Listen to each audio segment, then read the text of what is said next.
على أشرف الأنبياء والمرسلين سيدنا ومولانا محمد بن عبد الله الأمين وعلى آله وصحبه أجمعين وعلى كل من دعا بدعوته واستنى بسنته واهتدى بهديه إلى يوم الدين. أما بعد فقد قال الله تبارك وتعالى في شأن حبيبه إن الله وملائكته يصلون على النبي يا أيها الذين آمنوا صلوا عليه وسلموا تسليما. اللهم صل على سيدنا محمد وعلى آل سيدنا ومولانا محمد وبارك وسلم. جزا الله عنا نبينا محمدا صلى الله عليه وسلم بما هو أهله. اللهم صل على سيدنا محمد في أول وأوسط وآخر كلامنا. بزرگوں، بھائیوں، دوستوں، عزیزوں، آج کا ہمارا یہ جمع ہونا اجتماعی نکاح کے عنوان سے ہے. اللہ رب العزت جزائے خیر عطا فرمائے ان تمام حضرات کو جن حضرات نے اس مجلس کے جمانے میں دامے درمے قدمے سخنے اپنا تعاون پیش کیا اور یہ بہترین مجلس کو سجایا اور جمایا. اللہ تعالیٰ دارین میں ان کو بہتر بدلہ نصیب فرمائے. انسانی زندگی کو گزارنے کے لیے نمونہ صرف ایک ذات ہے اور وہ سرکار دو عالم صلی اللہ علیہ وسلم کی ذات ہے. آپ کی زندگی ہمیں بتلائے گی کہ میرے گھر میں بچہ پیدا ہو تو اس کے ساتھ کیا معاملہ کیا جائے. حضور کی سیرت بتلائے گی اس کے کس کام میں کیا پڑھا جائے. حضور کا طریقہ بتلائے گا اس کا نام کیسے منتخب کیا جائے. حضور کا طریقہ بتلائے گا کہ اس کے بڑے ہونے کے بعد اس کے ساتھ کیا معاملہ کیا جائے، کون سی تعلیم اس کو دی جائے. اور حضور کا طریقہ بتلائے گا کہ جب یہ جوان ہو جائے تو اس کو ازدواجی زندگی میں کیسے جوڑا جائے، نکاح کیسے کروایا جائے. نکاح کوئی رسم نہیں ہے، یہ میرے آقا کی سنت ہے. سرکار دو عالم صلی اللہ علیہ وسلم کا طریقہ ہے. حضور نے خود فرمایا ہے النکاح من سنتی، نکاح میرا طریقہ ہے. اس لیے جو طریقہ حضور کا ہے اس کو حضور کے طریقے کے مطابق کیا جائے تو انشاءاللہ خیر و عافیت اللہ تعالیٰ نصیب فرمائیں گے. آج ضرورت ہے ہمارے معاشرے کو اس بات کی کہ نکاح کو آسان سے آسان کر دیا جائے، سستے سے سستا کر دیا جائے. اور اس کی تعلیم خود حدیث پاک میں موجود ہے اعظم النکاح برکۃ ایسرہ مؤنۃ. سب سے اچھا نکاح، سب سے برکت والا نکاح وہ ہے جس میں خرچ سب سے کم ہو. آج ہم اپنے معاشرے میں دیکھیں کہ شادیوں میں بے محابہ خرچ ہو رہا ہے، فضول خرچی ہو رہی ہے، اسراف ہو رہا ہے. ہمیں اس سے اپنے آپ کو بچانا چاہیے اور شادی اور نکاح کا رشتہ جو جوڑنا ہے وہ سنت کے مطابق. یہ ایک شریعت کا قانون ہے کہ بچہ بچی جوان ہو گئے، نکاح کے ذریعے سے دونوں کو جوڑا جائے. یہ سنت ہے نبی کے کریم صلی اللہ علیہ وسلم کی. اور حکیم الاسلام قاری محمد طیب صاحب نور اللہ مرقدہ نے تو یہ ثابت کیا ہے کہ یہ قرآن کی آیت کے ذریعے سے بتلایا ہے کہ یہ اللہ کی ایک نشانی ہے.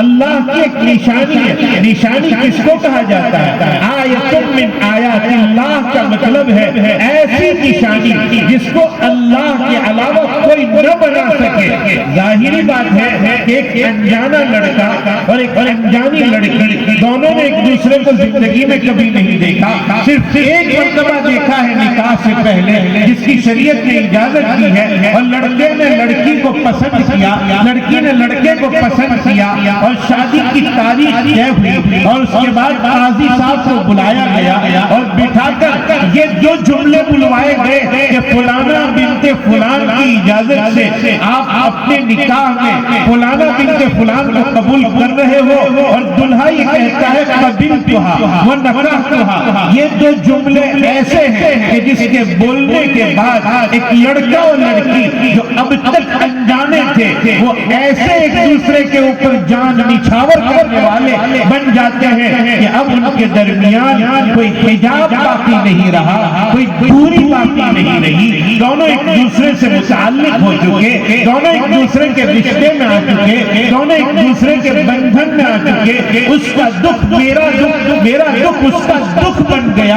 اور بہت حاصل ہو گیا صرف ان دو جملوں کے بولنے کی وجہ سے۔ میرے بھائیوں، میں اس موقع پر خاص طور پر لڑکے کو بھی اور لڑکی کو بھی دونوں طرف سے ایک ایک بات کہنا چاہتا ہوں، اور وقت بہت کم ہے، میں اسی بات پر اپنی بات کو انشاءاللہ ختم بھی کر دوں گا۔ ایک بات سمجھانی ہے لڑکے کو اور ایک بات سمجھانی ہے لڑکی کو۔ آج یہ دیکھا جاتا ہے شادی کے بعد گھروں میں اختلافات ہوتے ہیں، لڑائیاں ہوتی ہے، اور یہ آج نہیں ہو رہی ہے، بہت پہلے سے ہو رہا ہے۔ ساس اور بہو کے جھگڑے، میاں بیوی کے درمیان کی لڑائیاں اور گھریلو آپسی معاملات، اسے ختم کرنے کی ضرورت ہے۔ آپس میں بہت سوچ سمجھ کر رہنے کی ضرورت ہے۔ اس سے پہلے میں لڑکے کو یہ بات سمجھاتا ہوں، دلہے کو یہ بات سمجھاتا ہوں کہ جو لڑکی بیاہ کر آپ کے نکاح میں آ رہی ہے، نکاح کر کے آپ کے گھر میں آ رہی ہے، وہ بھاگ کر آپ کے گھر میں نہیں آئی ہے، آپ کے بلاوے پر آپ کے گھر میں آئی ہے، اور یہ ذہن میں بٹھانے کی بات ہے وہ کسی کی لفظ جگر ہے، کسی کے دل کا ٹکڑا ہے، کسی کے پاس رہ کر باپ کی شفقت اس نے پائی ہے، ماں کی ممتا اس نے پائی ہے، اور صرف شریعت کی روشنی میں اور شریعت کو مد نظر رکھتے ہوئے اور شریعت کے حکم کی تعمیل کرتے ہوئے وہ اپنی ماں کو چھوڑ کر، اپنے باپ کو چھوڑ کر، اپنے بھائی بہنوں کو چھوڑ کر، اپنے گھر کو چھوڑ کر آپ کے گھر کو آپ کا گھر بنایا ہے، آپ کو اپنا بنایا ہے، آپ کی ماں کو اپنی ماں سمجھا ہے، آپ کے باپ کو اپنا باپ سمجھا ہے۔ اس لیے ایک شادی کرنے والے لڑکوں میں خاص طور پر تاکید کرنا چاہتا ہوں، اللہ کے واسطے اس ایک جان کو جس نے آپ کے لیے شریعت کے حکم کے مطابق اپنا سب کچھ قربان کر دیا، اس کو آپ اپنا بنا کر رکھیں، شفقت کے ساتھ رکھیں، نرمی کے ساتھ رکھیں۔ اور میں آپ کو بتانا چاہتا ہوں بیوی کے ساتھ رحم و کرم اور شفقت اور محبت اور پیار سرکار دو عالم صلی اللہ علیہ وسلم نے سکھایا ہے۔ حضور اکرم صلی اللہ علیہ وسلم سے سوال پوچھا گیا،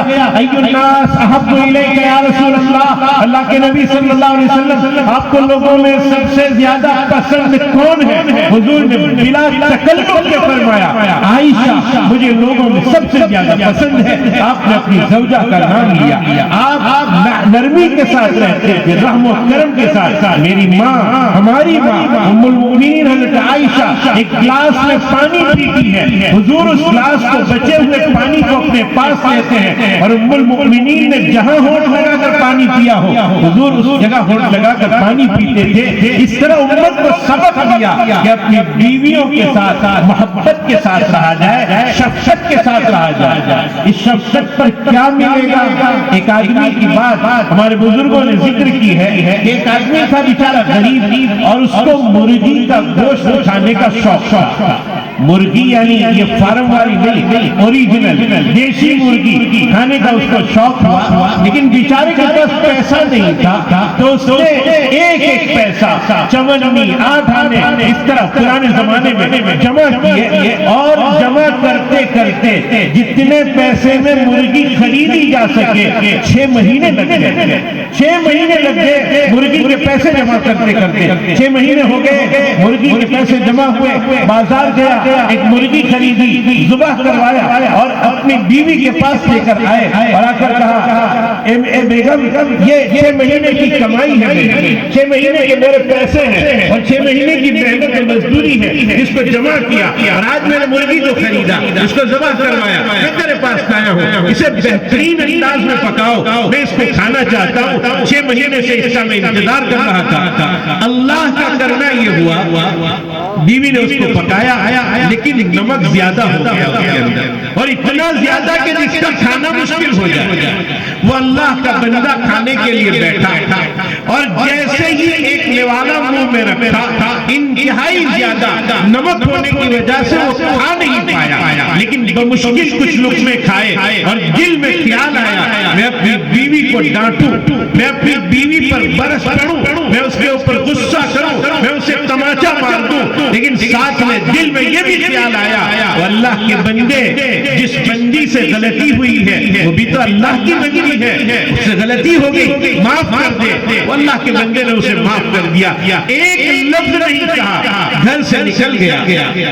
جب اس آدمی کا انتقال ہوا اور انتقال کے بعد کسی نے خواب میں دیکھا تو خواب دیکھنے والے نے پوچھا اللہ نے تمہارے ساتھ کیا معاملہ کیا, تو وہ جواب دے رہا ہے میرے اللہ نے مجھے اس بات پر بخش دیا, یہ کہتے ہوئے بخش دیا تو نے میری ایک بندی کی ایک غلطی معاف کی تھی, جہاں میں نے تیرے سارے گناہوں کو معاف کر دیا. میرے بھائیوں کی بیویوں کے ساتھ حسن سلوک کا معاملہ کیا جائے. ایسا نہیں کہ بعض شوہر ایسے ہوتے ہیں گھر میں آ کر ایسا لگتا ہے انسان نہیں آیا, شیر آ گیا ہے, گھر میں سب ڈر جاتے ہیں. ارے کیوں ڈریں گے میرے بھائیوں, بیوی کے ساتھ محبت ہو تو آپ کے قریب آ کر بیٹھ جائے, بچے آپ کے ساتھ چمٹ پڑے. بعض لوگ تو اس کو فخریہ انداز میں بیان کرتے ہیں کہ اپنے تو گھر میں جاوے تو سب سناٹا ہو جاتا ہے, تو پھر تو انسان نہیں ہے. انسانوں کی لسٹ سے نام نکلوا کر جانوروں میں اپنا نام لکھوا دینا چاہتا ہے. انسان انسان سے ملتا ہے, مانوس ہوتا ہے, تعلق ہوتا ہے. میں آپ سے ایک بار پھر کہنا چاہتا ہوں, لڑائی ہوتی ہے میں آپس میں رہنا ہے, کبھی اونچ نیچ ہو گئی, کبھی اس کی بات ہمیں پسند نہیں آئی, کبھی ہماری بات اس کو پسند نہیں آئی, یہ ہوتا ہے اور برسوں سے ہوتا چلا رہا ہے. لیکن اس میں آپ کو راستہ بتلاتا ہوں, اور یہ ہم سب کو ضرورت ہے. جو شادی کرنے والے ہیں ان کو ضرورت ہے, اور میں ان کو ڈرا نہیں رہا ہوں, میں ان کو کام کی بات بتلا رہا ہوں, اور جو کر چکے ہیں ان کو بھی ضرورت ہے, اور جو چاہے وہ بوڑھے ہو چکے ہو سب کو ضرورت ہے اس بات کی. اللہ نہ کرے آپس میں لڑائی ہو گئی, اتفاق ایسا ہو گیا لڑائی ہو گئی آپس میں, اونچ نیچ ہو گئی, تو کیا کرنا ہے؟ ہم لوگ کیا کرتے ہیں, لڑائی ہو گئی میں تیرے باپ کو بلاتا ہوں, تیرے بھائی کو بلاتا ہوں, شادی میں بیچ میں کون ان کو بلاتا ہوں, ان کو کہتا ہوں کہ یہ کون سا نمونہ تم نے دیا ہے. نہیں میرے بھائیوں یہ نہیں کرنا ہے. ہمارے بزرگوں میں ایک بہت بڑے عالم دین, محقق, مفسر, محدث مولانا محمد ادریس کانگھلوی نور اللہ مرقدہ گزرے ہیں. دوپہر کی چلچلاتی ہوئی دھوپ میں تقریباً 11 بجے بہت تیزی سے دوڑتے ہوئے مسجد کی طرف جا رہے تھے. کسی نے ہاتھ پکڑا کہ کہاں جا رہے ہو, تو حضرت نے جھڑک لیا کہ جانے دو مجھے. ارے بتلاؤ تو صحیح کہاں جا رہے ہو؟ کعبے میں مسجد جا رہا ہوں. ابھی تو نماز کا وقت نہیں ہے. کہا نہیں بھائی نماز کے لیے نہیں, میں تو اللہ سے درخواست کرنے جا رہا ہوں.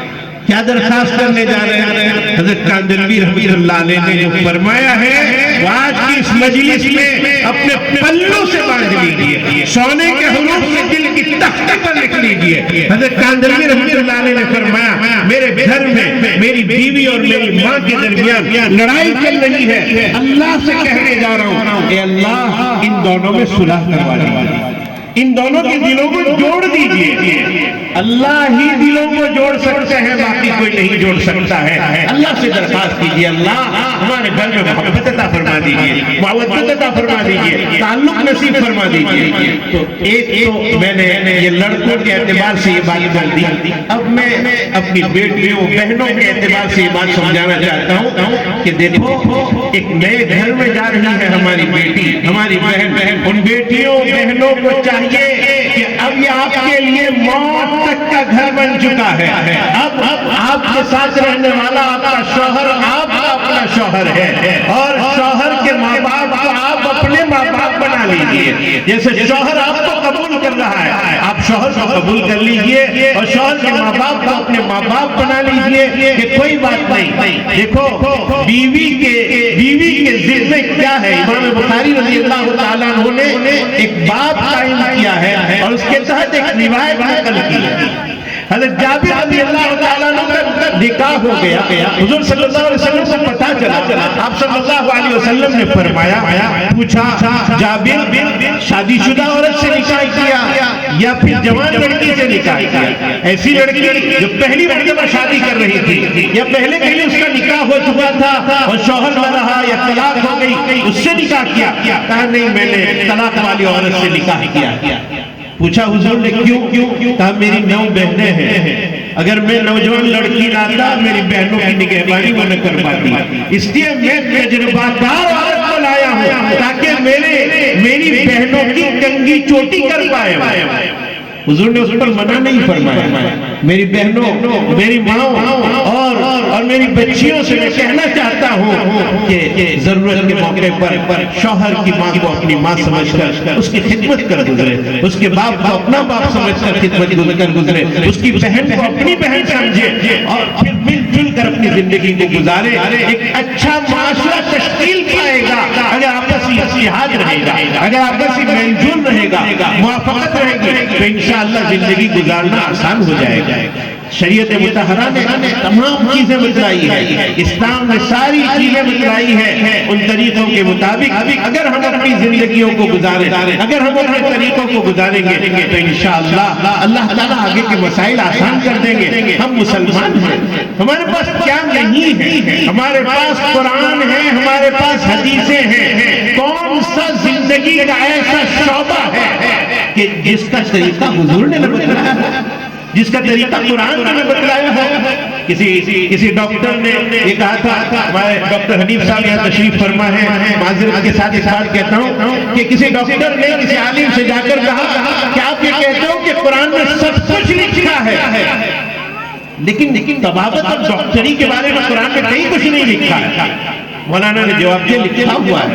کہاں لکھا ہے؟ کہا قرآن میں لکھا ہے کلو, کھاؤ, واشربو, پیو, جتنا کھاؤ جتنا چاہو پیو, ولا تسرفو, حد تجاوزی مت کرو, جتنا پیٹ میں گنجائش ہے اتنا کھاؤ, اس سے زیادہ مت کھاؤ, بھوک باقی رہنے تک کھاؤ. یہ ڈاکٹری کی بنیاد ہے. اگر آدمی اتنا ہی کھائے جتنی ضرورت ہے. یہ وجہ ہے کہ شیخ سعدی رحمۃ اللہ علیہ نے ذکر کیا ہے کہ مدینے میں کوئی حکیم آیا اور 6 مہینے گزر گئے اور 6 مہینے تک کوئی مریض اور پیشنٹ اس کے پاس آیا ہی نہیں. اس نے تحقیق کی تو کسی نے بتلایا, بھائی ہمارے نبی نے ہمیں جینے کا طریقہ سکھایا ہے, کھانے کا طریقہ سکھایا ہے. کیا سکھایا ہے؟ یہ سکھایا ہے کہ بہت بھوک لگے تب کھاؤ اور بھوک باقی رہ جائے وہاں مت کھاؤ, پیٹ بھر کر مت کھاؤ. ڈاکٹر نے اپنا بوریا بستر باندھ لیا یہ کہتے ہوئے کہ اگر اس کو طریقہ بنا لیا تو کبھی کوئی بیمار نہیں ہوگا.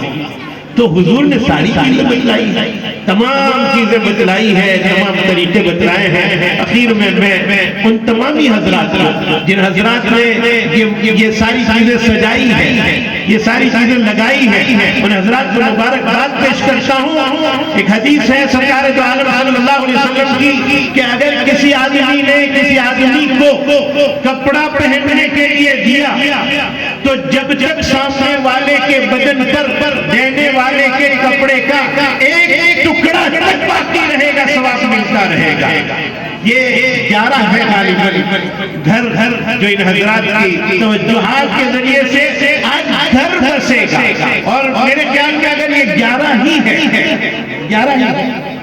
اگر یہ 11 ہی ہے تو میں ایک پالی لیتا ہوں کہ یوسف علیہ السلام نے 11 ستاروں کو اپنے سامنے جھکتے ہوئے دیکھا تھا. انی رأیت 11 کوكبا, میں نے 11 ستاروں کو اپنے سامنے جھکتے ہوئے دیکھا. میں دعا دیتا ہوں ان 11 جوڑوں کو اللہ ستاروں کی طرح روشن فرمائے اور ان کے گھروں کو آباد فرمائے اور ان کی آپسی محبتیں برقرار رکھے, آپس میں لڑائی جھگڑے سے اللہ تعالیٰ ان سب کی اور ہم سب کی حفاظت فرمائے. آج کسی کے لیے ذرا سا کام کرنا, ہمیں بعض مرتبہ اس کی وقت نہیں معلوم ہوتی ہے, قیمت نہیں معلوم ہوتی ہے کہ کیا ملے گا. مشکات شریف سے ایک حدیث ہے کہ ایک آدمی قیامت کے دن جہنم میں جا رہا ہے, اللہ اس کے لیے فیصلہ کر چکے ہوں گے، جاؤ جہنم میں چلے جاؤ، اور وہ جہنم میں جا رہا ہوگا، اور ایک لائن لگی ہوگی جو جنت میں جانے والوں کی لائن ہوگی۔ جہنمی جہنم کی طرف جا رہا ہے، جنتی جنت کی طرف جا رہے ہیں، اور اچانک اس جہنم میں جانے والے آدمی کو جنتی لوگوں میں ایک آدمی نظر آئے گا، اور اس کے پاس جا کر کہے گا مجھے پہچانتے ہو؟ کہا نہیں پہچانتا۔ کون ہو تم؟ کہا یاد کرو دنیا میں ایک مرتبہ بہت گرمی کے زمانے میں تم راستے سے گزر رہے تھے، میرے گھر کے سامنے سے گزر رہے تھے، اور تمہیں بہت شدید پیاس لگی تھی، پانی نہیں تھا تمہارے پاس، میں نے تمہیں ایک گلاس پانی اپنے گھر سے لا کر پلایا تھا۔ وہ کہے گا ہاں یاد آ گیا، ایک گلاس پانی تم نے مجھے پلایا تھا۔ تو وہ آدمی کہے گا جہنم میں جانے والا اللہ کے بندے میرے لیے جہنم کا فیصلہ ہوا ہے، میں نے تجھے ایک گلاس پانی پلایا تھا، تیرے اوپر ذرا سا احسان کیا ہے، آج میں جہنم میں جا رہا ہوں، اللہ سے درخواست کر اللہ مجھے معاف کر دے۔ یہ جنت میں جانے والا اللہ سے کہے گا اللہ یہ میرا دوست ہے، اس نے مجھے ایک گلاس پانی پلایا تھا، میں درخواست کرتا ہوں اللہ اسے معاف کر دے۔ اللہ فرمائیں گے پکڑ لے اس کا ہاتھ، لے جا کے ساتھ جنت میں لے جا۔ ایک گلاس پانی پلانے ہے تو میں دعا دیتا ہوں حضرات کو جنہوں نے اس مجلس کو سجایا اور جمایا ہے، اور یہ سارا سامان تیار کرنے میں جن جن حضرات نے تعاون و مدد کی ہے، اللہ ان سب کو جنت نصیب فرمائیں گے۔ اللہ اپنے اپنے وقت پر ہم سب کو خاتمہ بالخیر نصیب فرمائے، اور ان سب کی اولاد میں اللہ تعالیٰ سخی لوگ پیدا فرمائے، اللہ کے راستے میں لٹانے والے، اللہ کے راستے میں دینے والے پیدا فرمائے، اور سخاوت اور جو کچھ فضیلتیں اللہ کے نبی صلی اللہ علیہ وسلم نے بیان فرمائی ہے، اس کے بیان میں اس وقت موقع نہیں ہے، اللہ ساری فضیلتیں ان سب کو نصیب فرمائے۔